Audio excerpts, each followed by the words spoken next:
Pressure കുക്കറിൽ തയ്യാറാക്കാൻ പറ്റുന്ന ഒരു ബാച്ചിലേഴ്സ് സ്പെഷ്യൽ ചിക്കൻ കറിയുടെ റെസിപ്പിയുമായിട്ടാണ് ഞാനിന്ന് വന്നിട്ടുള്ളത്. അപ്പോൾ നമുക്കിതെങ്ങനെ തയ്യാറാക്കി നോക്കാം.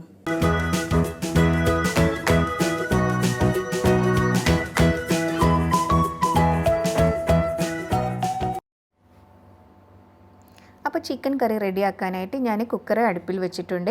ഇനി ഇതിലേക്ക് നമുക്ക് വെളിച്ചെണ്ണ ഒഴിച്ച് കൊടുക്കാം. ഞാൻ ഏകദേശം ഒരു 3 ടേബിൾ സ്പൂൺ വെളിച്ചെണ്ണ ഒഴിച്ച് കൊടുത്തിട്ടുണ്ട്. അപ്പോൾ വെളിച്ചെണ്ണയിൽ ചെയ്യുമ്പോൾ നല്ലൊരു ടേസ്റ്റ് ആയിരിക്കും കേട്ടോ. ഇനി ഇതിലേക്ക് ഞാൻ ആദ്യം ചേർത്ത് കൊടുക്കുന്നത് വെളുത്തുള്ളിയാണ്. അത് ഏകദേശം ഒരു 6-7 അല്ലി എടുത്തിട്ടുണ്ട്. അത് ചതച്ചിട്ട് നമുക്ക് വെളിച്ചെണ്ണയിലേക്ക് ചേർത്ത് കൊടുക്കാം. ഇതിനോടൊപ്പം തന്നെ ചെറിയൊരു കഷ്ണം ഇഞ്ചി ചതച്ചതും കൂടി ചേർത്ത് കൊടുക്കാം. ഏകദേശം 1 ടേബിൾ സ്പൂണിൻ്റെ അടുത്ത് കാണും. ഇനി ഇതിലേക്ക് നമുക്ക് എരിവിന് ആവശ്യമായിട്ടുള്ള പച്ചമുളക് ചേർത്ത് കൊടുക്കാം. ഞാനിവിടെ 7 പച്ചമുളക് നീളത്തിൽ അരിഞ്ഞതാണ് ചേർത്ത് കൊടുക്കുന്നത്.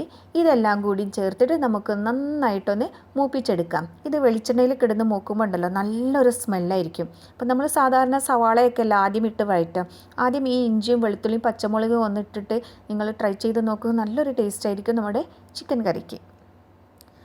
അപ്പോൾ അത് വെളിച്ചെണ്ണയിൽ കിടന്നിട്ട് ഇഞ്ചിയും വെളുത്തുള്ളിയും പച്ചമുളകും എല്ലാം നന്നായിട്ട് മൂത്ത് വന്നിട്ടുണ്ട്. ഇനി നമുക്കിതിലേക്ക് സവാള ചേർത്ത് കൊടുക്കാം. 4 വലിയ സവാള നീളത്തിൽ അരിഞ്ഞത് ഇതിലേക്ക് ചേർത്ത് കൊടുക്കാം. അപ്പോൾ സവാള ചേർത്ത് ഒന്നുകൂടെ നമുക്ക് വഴറ്റിയെടുക്കാം. അപ്പോൾ സവാള പെട്ടെന്ന് വഴന്ന് വരാനായിട്ട് നമുക്കിതിലേക്കുള്ള പാകത്തിനുള്ള ഉപ്പ് ചേർത്ത് കൊടുക്കാം. അപ്പോൾ സവാള നന്നായിട്ട് വഴന്ന് വന്നിട്ട് അതിൻ്റെ കളർ ചേഞ്ച് ആയിട്ട് വരണം കേട്ടോ. തീ ഒരു മീഡിയം ടു ഹൈ ഫ്ലെയിമിൽ വെച്ചിട്ട് നമുക്കിത് വഴറ്റിയെടുക്കാം. 1 കിലോ ചിക്കൻ്റെ അളവിലാണ് കേട്ടോ ഞാനിവിടെ ചെയ്ത് കാണിക്കുന്നത്.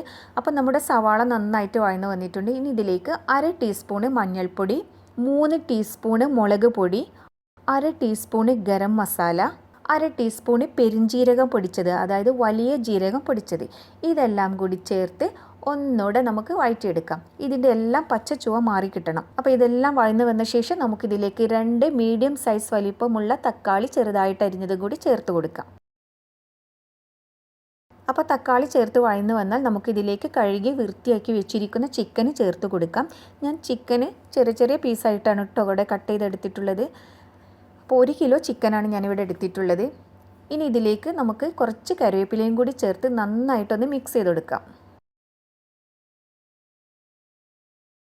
അപ്പോൾ ഞാനിവിടെ നന്നായിട്ട് മിക്സ് ചെയ്തെടുത്തിട്ടുണ്ട്. ഇനി നമ്മൾ ഇതിലേക്ക് വെള്ളമൊന്നും ചേർക്കുന്നില്ല കേട്ടോ. ഒട്ടും വെള്ളം ചേർക്കാതെയാണ് നമ്മളിത് വേവിച്ചെടുക്കുന്നത്. ഇനി കുക്കറൊന്ന് അടച്ച് വെച്ചിട്ട് ഒരു 3 ഫിസിൽ വരുന്നത് വരെ നമുക്ക് വെയിറ്റ് ചെയ്യാം.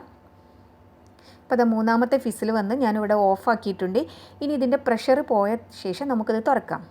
ഇപ്പോൾ ഇവിടെ പ്രഷറെല്ലാം പോയിട്ടുണ്ട്. ഇനി നമുക്കിതൊന്ന് ഓപ്പൺ ചെയ്ത് നോക്കാം.